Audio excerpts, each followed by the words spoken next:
There's a random bag of questions, and you can answer anything.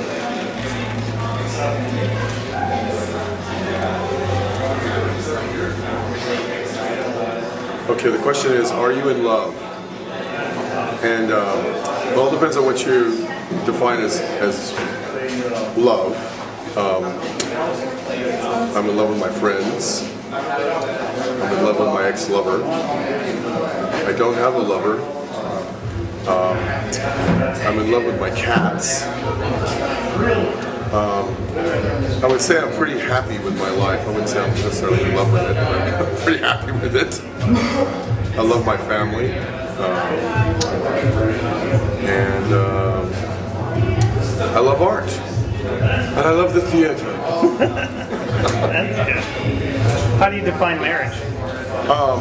I define marriage as two people that love each other that want to get together and spend their natural lives together. And marriage is not defined by religion, in my opinion. Have you ever been In love?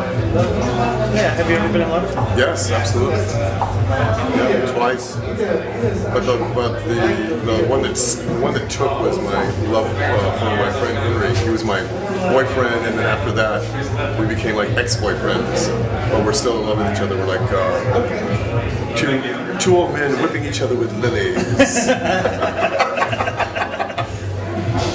I have been, I guess I'm one of the fortunate ones.